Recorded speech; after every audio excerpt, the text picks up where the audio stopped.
I'm very pleased to welcome you on our first parallel session that is entitled Theology Facing Naturalism. So I would like to warmly welcome our first speaker, Stanisław Ruczaj from the Institute of Philosophy of the Jagiellonian University in Poland. So his paper is entitled Grace Contra Nature, the Cognitive Science of Religion and Theology of Grace. And his recent publications that I could find in English is Christian Belief Supernatural, Grace, Nature and the Cognitive Science of Religion, or Grace Contra Nature, the Etiology of Christian Religious Beliefs from the Perspective of Theology and the Cognitive Science of Religion. So I think you are right in the scope of our conference here, and I'm very pleased to welcome you, and the floor is yours. Thank you.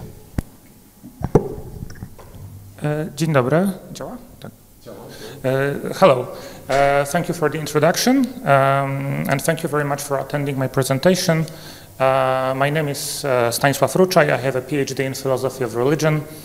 And the aim of my talk is to share some results of my research on the compatibility of the Christian theology of grace of faith and the cognitive scientific account of how religious beliefs arise. For details, I invite you to check out my two publications that my colleague mentioned a minute ago. They will be listed in the bibliography at the end of my presentation. The basic idea of my talk can be expressed as follows. The cognitive science of religion treats religious beliefs as natural, that is, produced by a variety of evolved cognitive mechanisms operating in a particular cultural environment. This view cannot be reconciled with the Christian account, which says that some religious beliefs, which I will later call Christian beliefs, are supernatural, that is, they are caused by grace. On this view, there cannot be in principle a naturalistic account of how people come to Christian faith. The question is whether those two views can be reconciled. I will discuss the conflict between these two views and, if time permits, make a brief suggestion as to how this conflict might be overcome. So, let's start with a general issue. What are the naturalistic theories of religion, and what is their relevance for the question of how religious beliefs arise? David Hume famously distinguished two questions about religion. The question about its foundation in reason and the question about its origin in human nature. It is the second question that interests me here. Since the time of Hume, many authors have tried to explain how religious beliefs arise by appealing to purely natural causal factors. These authors include such famous figures as Freud, Feuerbach, or Marx. Today, the most important case for the naturalization of religious belief is offered by scholars working in the field of the cognitive science of religion. Before describing their proposals in more detail, I would like to point out that, despite their differences, all those approaches have in common that they lead, consciously or unconsciously, to what Robert Noah has called the demystification of religious beliefs. What does it mean? It means that they show that the real causes of religious beliefs are not supernatural, but rather mundane, economic, psychological, or anthropological. In other words, on those accounts, there is no need for divine intervention to explain how those beliefs arise. They make God redundant with respect to explaining the etiology of religious belief. So, among those naturalistic accounts, cognitive science of religion, or CSR, is perhaps the most prominent nowadays. Briefly, CSR is an interdisciplinary research program that attempts to explain religious beliefs and behaviors as arising from the workings of natural evolved human cognitive mechanisms. The character of CSR explanations was well summarized by Claire White. She wrote that CSR scholars accept that religion is a product of the mind situated in its cultural environment.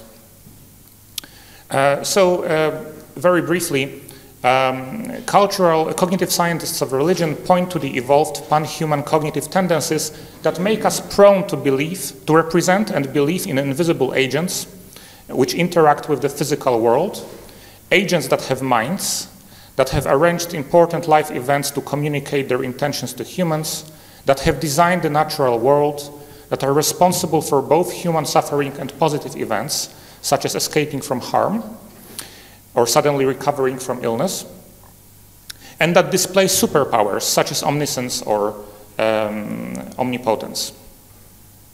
However, many researchers within the cognitive science of religion point out that these cognitive mechanisms alone cannot sufficiently account for why an individual would adopt content-specific religious beliefs that are characteristic of a particular religious tradition.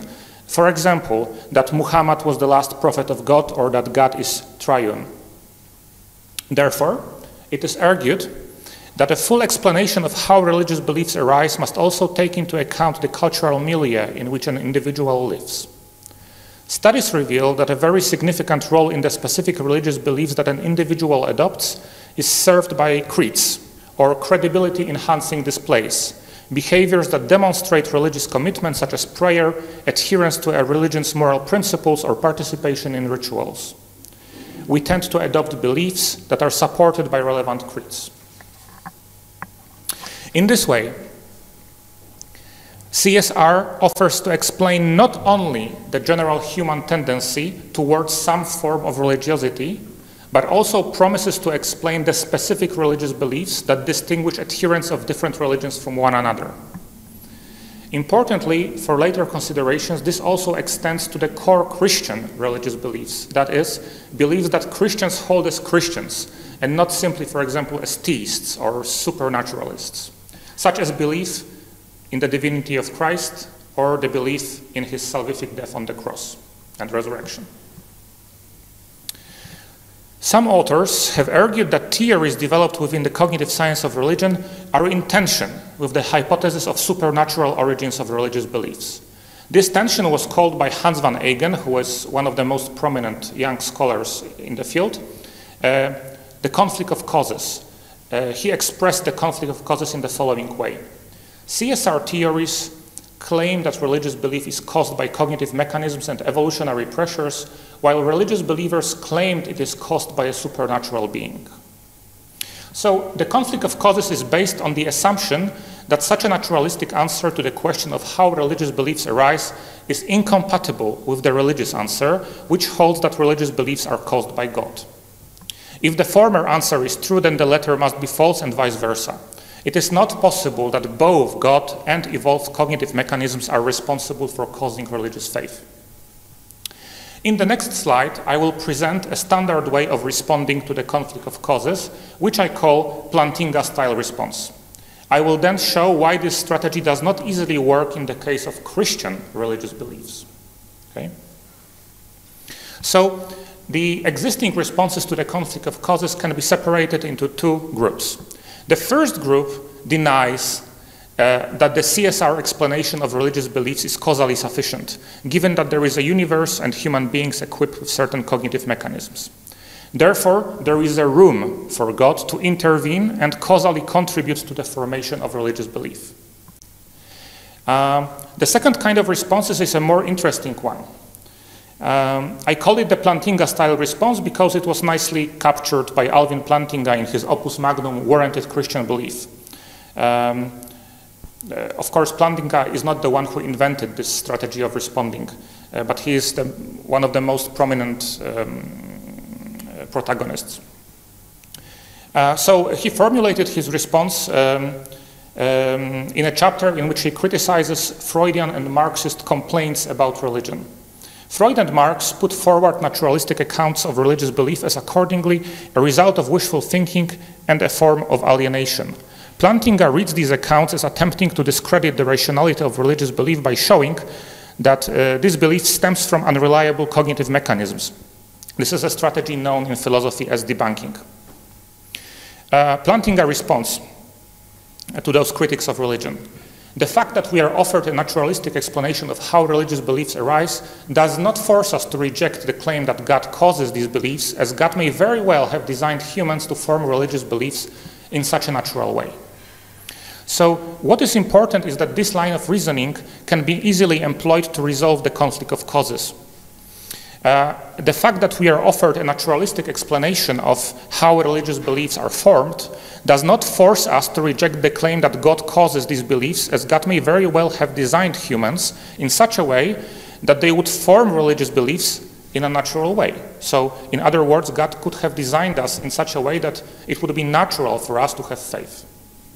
So we can agree, according to this Plantinga-style response, that with the cognitive scientists, or Freud, or Feuerbach, or Marx, that religious belief has a natural explanation, but we can also agree with theologians that nature is not all there is. God is the author of nature, and he designed and created it. So the conflict of causes is resolved because we can hold both that religious beliefs are caused by cognitive mechanisms and evolutionary pressures, and that they are caused by God. So what is important is that this solution to the conflict of causes comes with an important caveat. To show it, I would like to dwell a little bit on this quotation from Plantinga. Note that Plantinga admits that religious beliefs can arise in a natural way. Only in this manner can he adopt as accurate their naturalistic explanations. In other words, for religious beliefs to arise, man's nature, the way he normally functions according to God's creative design, is sufficient. Man does not need divine intervention or what is sometimes referred to as special divine action to believe in God. To put it differently, there is nothing miraculous about the fact that people come to believe in God, at least if we understand miracle in an interventionist way. I think this solution contradicts the view of how Christian religious beliefs arise that we find in the works of some prominent Christian theologians. Let us see why. We have seen that by appealing solely to natural cognitive mechanisms, CSR offers an explanation of how religious beliefs arise, including the specific beliefs of particular religious traditions such as Christianity. In contrast, some important Christian thinkers have argued that core Christian religious beliefs, such as the belief that Jesus is Lord, that he died on the cross for our salvation, or that God is triune, arise supernaturally. The notion of the supernaturality of Christian belief has two main components.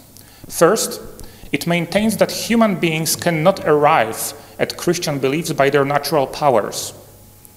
Second, it asserts that what enables people to accept the truth of Christian doctrine is grace, a supernatural divine act that transforms or changes human nature. And the go-to theologian for fleshing out this idea is, of course, Thomas Aquinas. Consider the following passage from the Summa. Since in assenting to matters of faith, a person is raised above his nature, it is necessary the assent arise from a supernatural principle moving the person inwardly, and this principle is God. For Aquinas to assent to matters of faith, that is, in modern parlance, to form belief in Christian doctrines such as that Jesus is God, it is not enough to hear a stirring sermon or even witness a miracle, because the truth of these propositions is beyond the reach of human reason. One needs some supernatural principle that raises a person above her nature. Grace overcomes the natural limitations of human reason by transforming the will of an individual so that they give assent to something which they find attractive even though they cannot rationally prove it. Another example of this kind of thinking is arguably present in Kierkegaard. Commenting on philosophical fragments and Fear and Trembling, Kierkegaardian scholar Merold Westphal observes that for Kierkegaard, faith is not a natural human capacity. The very faith by which this gift, salvation, is received, a gift, is itself a gift, something we could not produce out of our own resources. So what is important for my present purposes is that both Aquinas and Kierkegaard, despite all the many differences between them, agree that man's natural cognitive powers are not sufficient to form Christian religious beliefs. In order to arrive at such beliefs, a special supernatural act of God is required, which transforms the nature of human beings.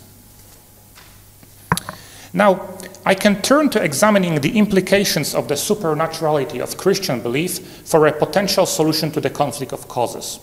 It seems to me that to accept the claim that Christian belief is supernatural entails the dismissal of the view that the Christian type of religious beliefs arises in a natural way, a view pivotal for the success of Plantinga-style strategy.